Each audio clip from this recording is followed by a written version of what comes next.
मेरे YouTube channel A1 maths by Anil sir में आपका स्वागत है। आज हम लोग मेंस्ट्रुएशन का 6 नंबर क्लास पढ़ेंगे।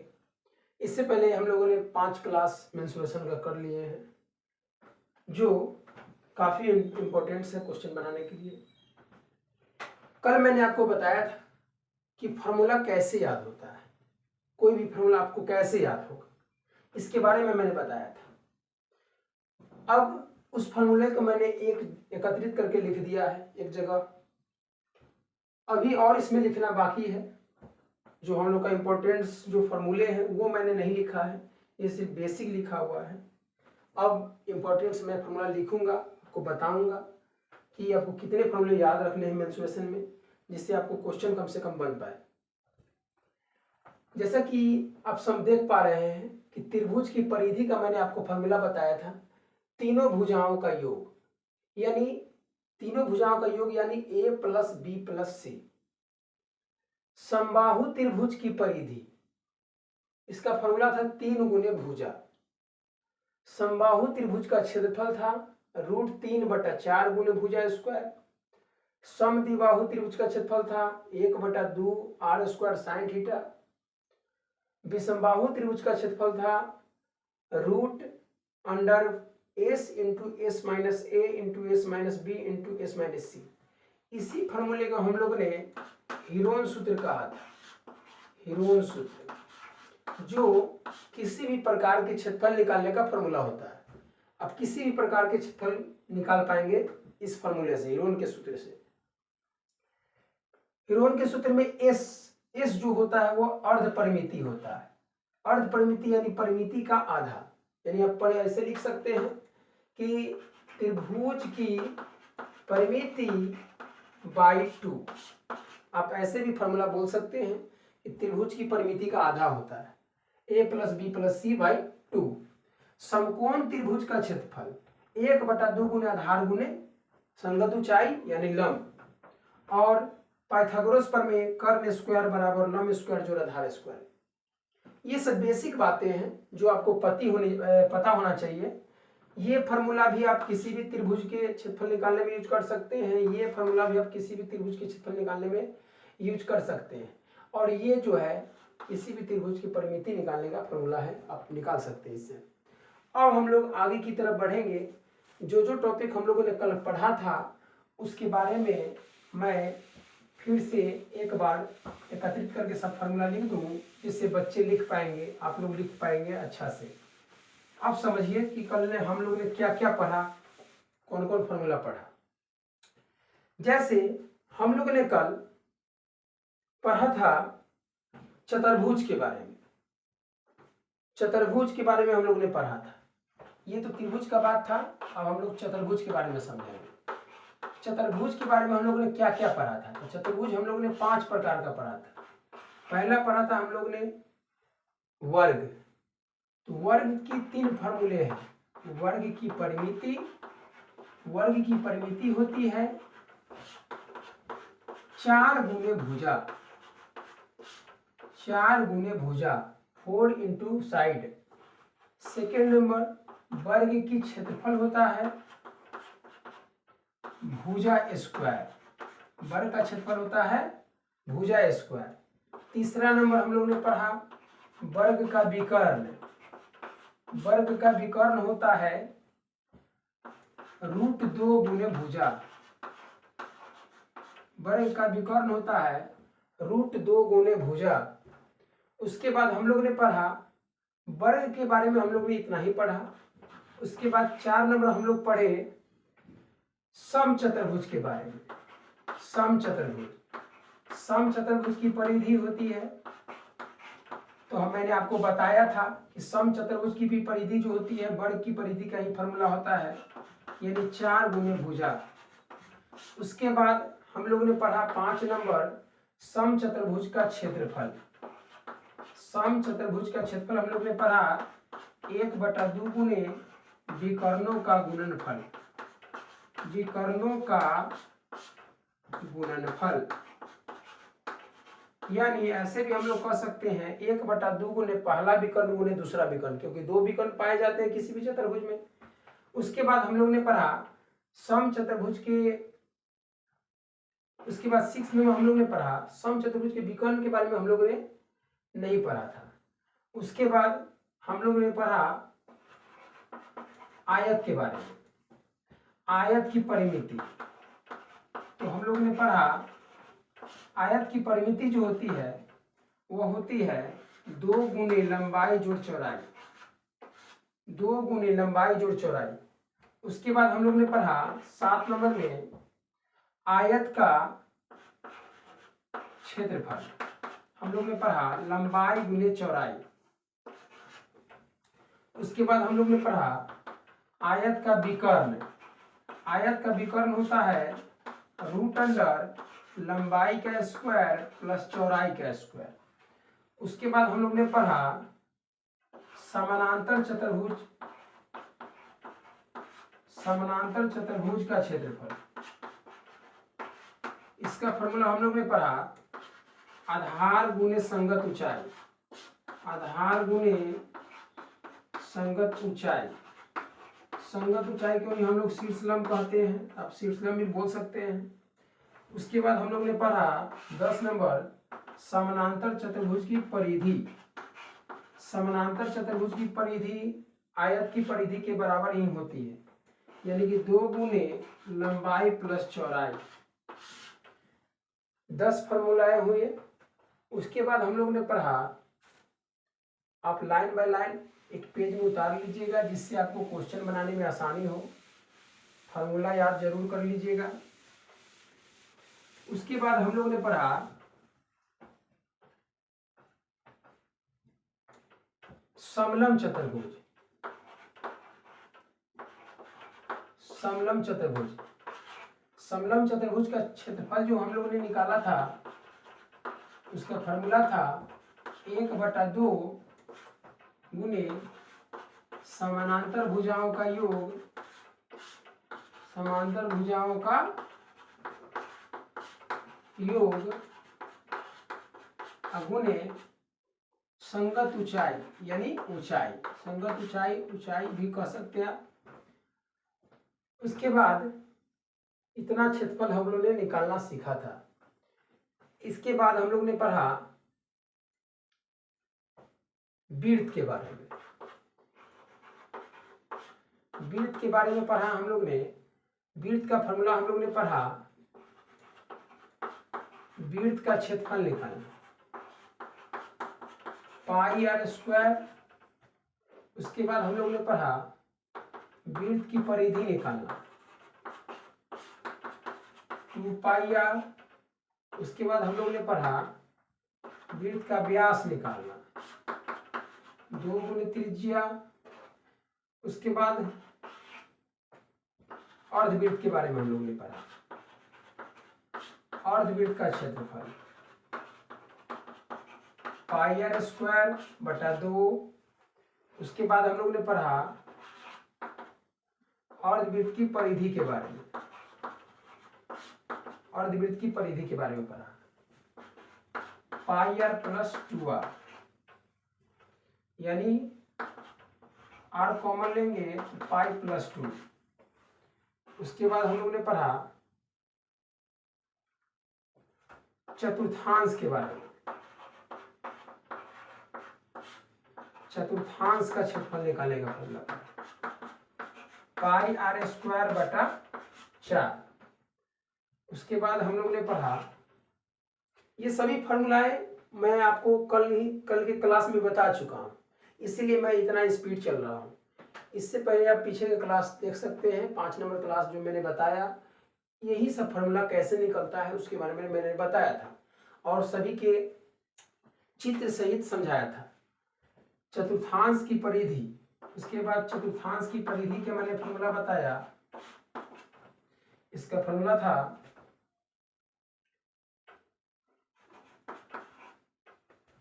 पाई आर बाई 2 प्लस 2r, यानी r कॉमन लिए थे तो बना था पाई बाई 2 प्लस 2। इसके बाद हम लोग ने पढ़ा त्रिज्यखंड के बारे में।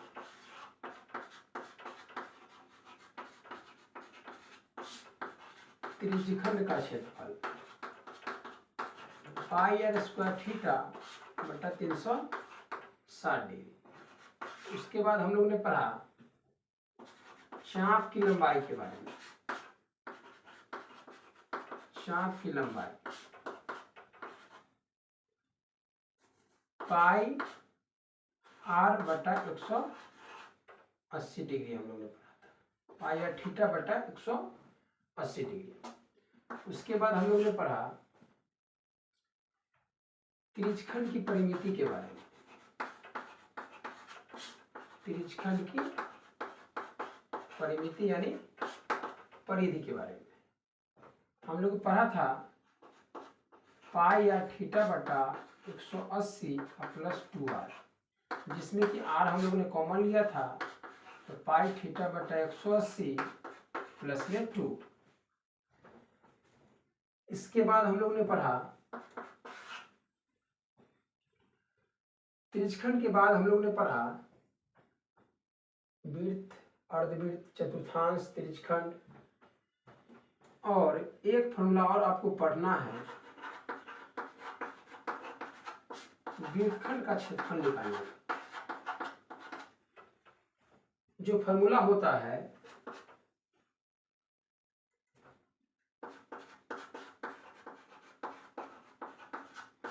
त्रिज्यखंड का क्षेत्रफल माइनस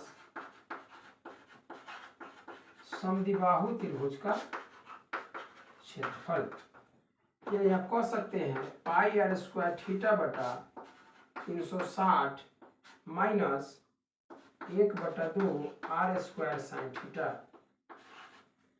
अगर हम लोग आर स्क्वायर को कॉमन ले तो पाई थीटा बटा 360 डिग्री माइनस 1/2 साइन थीटा, इस प्रकार का कोई फॉर्मूला तैयार होगा। इस प्रकार का फॉर्मूला तैयार होगा। ये मैंने आपको कल नहीं बताया था, जो कि मैं आज आपको समझा देता हूँ। अगर हम लोग मान लें कि ये वृत्त है और ये केंद्र है और ये त्रिज्याएं हैं, तो हम लोग इसका क्षेत्रफल कैसे निकालेंगे, इस वृत्तखंड का। तो त्रिज्यखंड के क्षेत्रफल में से समद्विबाहु त्रिभुज के क्षेत्रफल, क्योंकि ये और ये भुजा बराबर है, समद्विबाहु त्रिभुज के क्षेत्रफल आप घटाइएगा तो वृत्तखंड का क्षेत्रफल निकलेगा। त्रिज्यखंड के क्षेत्रफल में समद्विबाहु त्रिभुज का क्षेत्रफल घटा के पाई आर स्क्वायर थीटा बटा 360 degree minus 1/2 R square sine theta. लगभग हम लोगों ने इतना फॉर्मूला कल जाना था। जो छूटा होगा इसमें एक दो फॉर्मूला, जब क्वेश्चन इराइज होगा तो मैं आपको बता दूंगा कि उस फॉर्मूले को कैसे हम लोग याद कर पाएंगे और कैसे उससे क्वेश्चन पूछेंगे। अब क्वेश्चन बनेगा कैसे, बुक का जो क्वेश्चन होता है वह बनता कैसे है, बनेगा कैसे, ये मैं आपको बताना चाहूंगा। आप बोर्ड पर देख पा रहे होंगे कि कितने फॉर्मूले हम लोग को पढ़ने हैं। इतना फॉर्मूला लगभग 25-30 फॉर्मूले हैं। 25-30 फॉर्मूले से ही हम लोग अगर फॉर्मूला बनाना चाहें तो 100 फॉर्मूले बन सकते हैं, यानी 100 फॉर्मूले बन सकते हैं। जिससे 100 फॉर्मूले हम लोग ने याद कर लिया है। अब जरा देखते हैं कि क्वेश्चन किस प्रकार से पूछा जाता है। जैसे पहले सिंपल क्वेश्चन से हम लोग शुरू करते हैं, एकदम आसान क्वेश्चन से। क्वेश्चन कैसे पूछते हैं, जैसे आपसे कोई कहे कि किसी वृत्त की त्रिज्या 5 सेंटीमीटर है, तो उसके व्यास बताइए, उसके परिधि बताइए, उसके क्षेत्रफल बताइए। ऐसे ही प्रकार के क्वेश्चन सिंपल वे में होते हैं। जैसे किसी वृत्त की त्रिज्या 5 सेंटीमीटर है, तो उस वृत्त की व्यास, परिधि और क्षेत्रफल ज्ञात करें। इस प्रकार के क्वेश्चन स्टार्टिंग में पूछे जाते हैं सिंपल वे से। बहुत सिंपल क्वेश्चन है। पहले हम लोग बुक के क्वेश्चन को पढ़ेंगे और हम लोग ये देख लेंगे उसमें से कि उसमें से कौन कौन बात इंपॉर्टेंट्स है, कौन कौन बात जरूरी है। जो जो जरूरी बात होंगे वो हम लोग सोल्व के दौरान लिख लेंगे उसको, जिससे आपको क्वेश्चन बनाने में आसानी होगा, आपको पता हो कि हाँ ये चीज दिया है, ये चीज दिया है, ये चीज दिया है और ये चीज निकालना है। तो क्वेश्चन मैंने आपको लिख दिया बोर्ड पर। किसी वृत्त की त्रिज्या यदि 5 सेंटीमीटर है तो उस वृत्त का व्यास बताइए, परिधि बताइए और क्षेत्रफल बताइए कितना होगा। तो कैसे बनेगा जरा आप समझिए। अगर क्वेश्चन सोल्व किया जाए, अगर हम लोग इसको सोल्व करेंगे तो हम लोग पहले क्वेश्चन पढ़ेंगे सिंपल में से। किसी वृत्त की त्रिज्या 5 सेंटीमीटर, यानी त्रिज्या जो है, वृत्त की त्रिज्या वो दिया है 5 सेंटीमीटर। तो यहां हम लोग लिखेंगे अकॉर्डिंग टू क्वेश्चन, यानी प्रश्न के अनुसार क्या दिया गया है। तो प्रश्न में दिया गया है कि वृत्त की जो त्रिज्या है वह त्रिज्या 5 सेंटीमीटर है। मैंने लिख दिया वृत्त की त्रिज्या 5 सेंटीमीटर है। अब आगे हम लोग पढ़ते हैं क्वेश्चन को। तो उस वृत्त का व्यास, देखिए क्या क्या पूछ रहा है हम लोग से। हमसे पूछ रहा है वृत्त का व्यास, वृत्त की परिधि और वृत्त का क्षेत्रफल, और वृत्त का क्षेत्रफल पूछ रहा है, यानी निकालना है। जो जो इंपॉर्टेंट बात थी वो हम लोग ने क्वेश्चन से निकाल ली है। अब हम लोग फॉर्मूला डालेंगे और मान निकाल लेंगे। तो हमसे पूछा है कि वृत्त का व्यास बताइए। यदि वृत्त की त्रिज्या 5 सेंटीमीटर हो तो वृत्त का व्यास बताइए कि कितना होगा। तो हम लोग ने फॉर्मूला जानते हैं। हम लोग फॉर्मूला जानते क्या है, लिख सकते हैं सूत्र से, यानी फॉर्मूला से, फ्रॉम फॉर्मूला कि वृत्त का जो व्यास होता है, वृत्त का व्यास वो होता है 2 गुने त्रिज्या। आपको पता होगी, मैंने फॉर्मूला बताया था आपको कि व्यास जो होता है त्रिज्या का दुगना होता है। तो आपको जब त्रिज्या पता है तो व्यास अपने ऑटोमेटिक बात पता चल जाएगी। क्यों?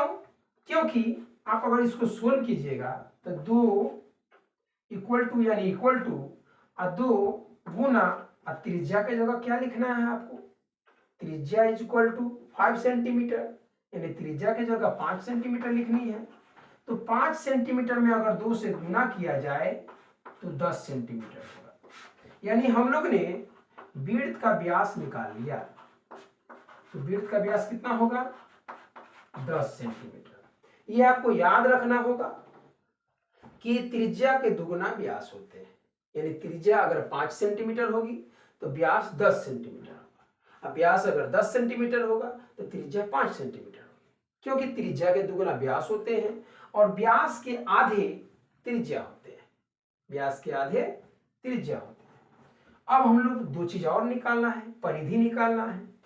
तो कैसे निकलेगा, तो फिर लिखेंगे, फिर सूत्र से हम लोग फार्मूला जानते हैं। वृत्त का व्यास तो निकाल चुके हैं, वृत्त की परिधि का, तो वृत्त की परिधि का फार्मूला हम लोग डालेंगे। वृत्त की परिधि, क्या हम लोग फार्मूला जानते हैं वृत्त की परिधि निकालने का, हम लोग फार्मूला जानते हैं 2 पाई r, 2 इंटू, अब पाई को पाई में भी छोड़ सकते हैं, पाई का मान 3.14 भी रख सकते हैं और पाई का निकटतम मान 22/7 भी आप रख सकते हैं।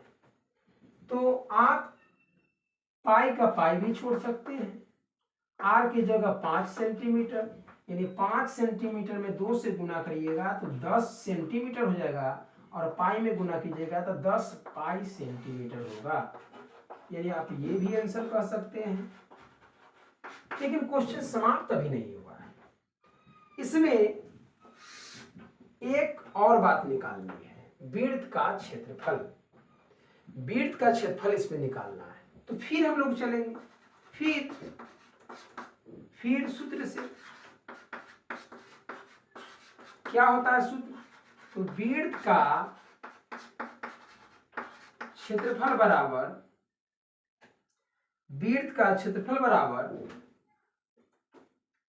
पाई आर स्क्वायर। पाई आर की जगह आप जानते हैं बीच में मल्टीपल होता है, आर की जगह आप जानते हैं 5 सेंटीमीटर होता है। इसका होल स्क्वायर लगाना होगा क्योंकि आर का स्क्वायर था। तो पाई का तो पाई है, मल्टीपल का तो मल्टीपल है, लेकिन आर का 5 सेंटीमीटर है, आर का स्क्वायर था 5 सेंटीमीटर, दो है, डिजिट भी है और लेटर भी है, तो दोनों पर सेंटीमीटर यानी होल पावर लगाना है, होल पावर 2। अब आप बताइए 5 का स्क्वायर होता है 25 और सेंटीमीटर स्क्वायर होता है सेंटीमीटर स्क्वायर। 25 में पाई से गुना कीजिएगा तो जो डिजिट होती है, जो अंक होती है वो पहले आ जाती है लीटर से पहले। तो 25 पाई सेंटीमीटर स्क्वायर आप ऐसे बना सकते हैं। इसको हम लोग ऐसे भी बोल सकते हैं 25 पाई वर्ग सेंटीमीटर, यानी स्क्वायर को हिंदी में वर्ग कहते हैं। तो ये हम लोग ने क्या निकाला, वृत्त का क्षेत्रफल। इसे हम लोग इसीलिए बोलते हैं, जो जब अंतिम लाइन में हम लोग अंतिम लाइन शुरू करते हैं, जब आंसर निकालना होता है तब इसीलिए लिखाता है। इसीलिए वृत्त का क्षेत्रफल 25 पाई सेंटीमीटर स्क्वायर। आप इस प्रकार से क्वेश्चन बना सकते हैं। क्वेश्चन इतना आसान नहीं पूछेगा, ये क्वेश्चन स्टार्ट करने का तरीका हुआ कि शुरू में इतना हल्का से शुरू किया जाए, लेकिन क्वेश्चन इतना आसान नहीं पूछेगा। क्वेश्चन थोड़ा सा और इसको हम लोग डीप की तरफ ले चलते हैं। इसी प्रश्न को अगर ऐसे पूछा जाए, इसी प्रश्न को अगर बदल के अगर ऐसे पूछा जाए कि एक वृत्त है,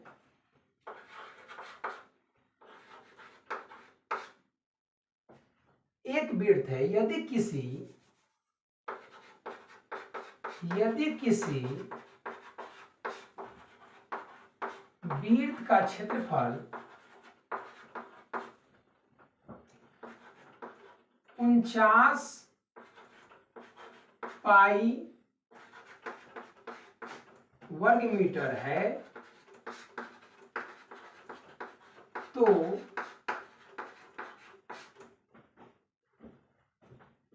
उस वृत्त की व्यास और परिधि निकाले। अगर आपसे ऐसे प्रश्न पूछे, यदि किसी वृत्त का क्षेत्रफल 49 पाई वर्ग मीटर है, तो उस वृत्त की व्यास और परिधि निकाले, तो फिर हम लोग सोल्व करेंगे। इसे सोल्व कैसे करेंगे हम लोग, सबसे पहले प्रश्न पढ़ेंगे। प्रश्न में जो बात हमको लगेगा कि मुख्य है, क्वेश्चन बनने लायक है, उसको हम लोग बाहर निकाल लेंगे। तो हम लोग क्वेश्चन फिर से पढ़ते हैं। यदि किसी वृत्त का क्षेत्रफल 49 पाई वर्ग मीटर है, यह सबसे महत्वपूर्ण बात है। तो लिखेंगे हम लोग अकॉर्डिंग टू क्वेश्चन, प्रश्न के अनुसार वृत्त का क्षेत्रफल बराबर 49 पाई वर्ग मीटर को हम लोग मीटर स्क्वायर कहते हैं। 49 पाई वर्ग मीटर यानी 49 पाई मीटर स्क्वायर। फिर आगे पढ़ते हैं हम लोग। तो उस वृत्त का व्यास, वृत्त का क्या निकालना है, व्यास, और वृत्त की क्या निकालनी है, परिधि। व्यास और परिधि निकालनी है। तो चूंकि हम लोग पहले से जान चुके हैं, इसका फॉर्मूला जो होता है वृत्त के क्षेत्रफल निकालने का, वो होता है वो होता है पाई आर स्क्वायर। तब हम लोग डालेंगे सूत्र से, वृत्त का क्षेत्रफल बराबर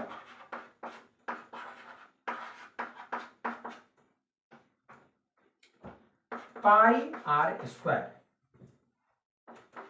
चूंकि वृत्त में पहले से ही यह दे दिया है कि वृत्त का क्षेत्रफल 49 पाई मीटर स्क्वायर है, इसका यह मतलब हुआ कि वृत्त के क्षेत्रफल के बदले आप 49 पाई मीटर स्क्वायर रख सकते हैं।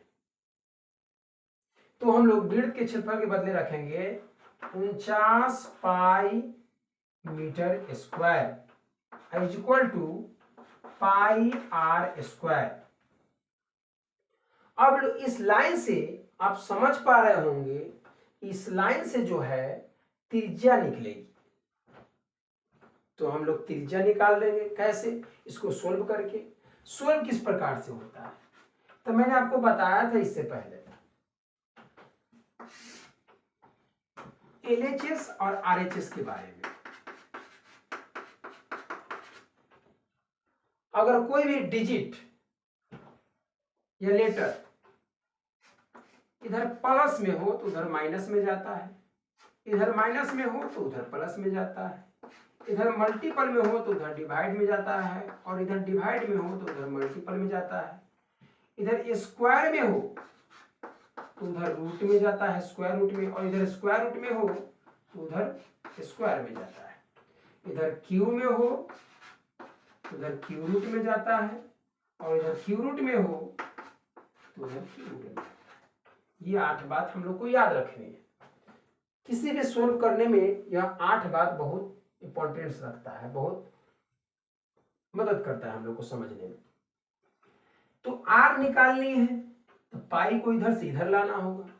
जब पाई RHS में गुना में है तो इधर आ जाएगा भाग में, तो हो जाएगा 49 पाई मीटर स्क्वायर और divided by pi is equal to R square. अब हम लोग समझ गए हैं, पाई मल्टीपल में है तो पाई से पाई कट जाएगी, इधर स्क्वायर है तो इधर स्क्वायर रूट चढ़ेगा, अभी मैंने आपको बताया, तो हो जाएगा 49 R square, sorry metre square होगा, metre square is equal to R square. Sorry R तो इधर रूट हो गया ना, तो आर तो उधर लिखाएगा नहीं, सॉरी रूट तो उधर लिखाएगा नहीं, रूट तो इधर हो गया। आप समझ पा रहे होंगे। अब 49 की बाहर जो निकालिएगा स्क्वायर रूट से तो 7 आएगा, और मीटर स्क्वायर को निकालिएगा तो मीटर आएगा, इज इक्वल टू आर, इसीलिए R is equal to 7 metre. जब हम लोग ने आर समझ लिया तब हम ये भी निकाल सकते हैं और ये भी। क्यों? क्योंकि इसका ये फॉर्मूला होता है।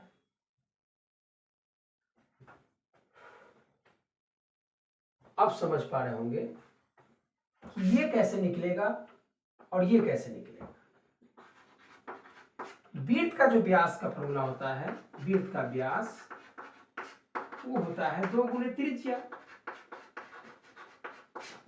अब 2 गुणे त्रिज्या हम जान चुके हैं 7 मीटर है, इसीलिए व्यास जो होगा वो होगा 14 मीटर। अगर हम लोग परिधि निकालें, वृत्त की अगर परिधि निकालें तो परिधि का फॉर्मूला होता है, वृत्त की परिधि का फॉर्मूला होता है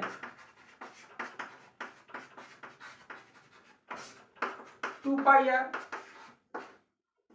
2 पाई के जगह पाई रहने देते हैं, और आर का मान होता है, आर का मान दिया निकाले थे हम लोग 7 मीटर, यानी हम लोग जान गया 7 गुना 14 मीटर, 14 पाई मीटर आ जाएगा। ये हो गया परिधि, वृत्त की परिधि हो गई। अब हम लोग समझ चुके हैं अच्छी तरह से कि क्वेश्चन कैसे कैसे स्टार्ट होती है। यह प्रश्न स्टार्ट करने का तरीका हुआ।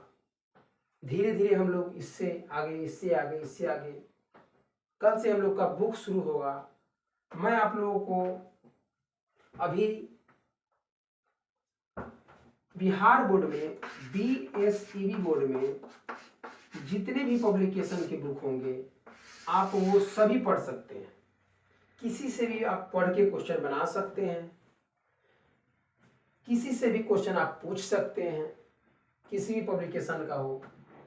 लेकिन मैं आप लोगों को अभी स्टार्टिंग में भारती भवन से शुरू करता हूं।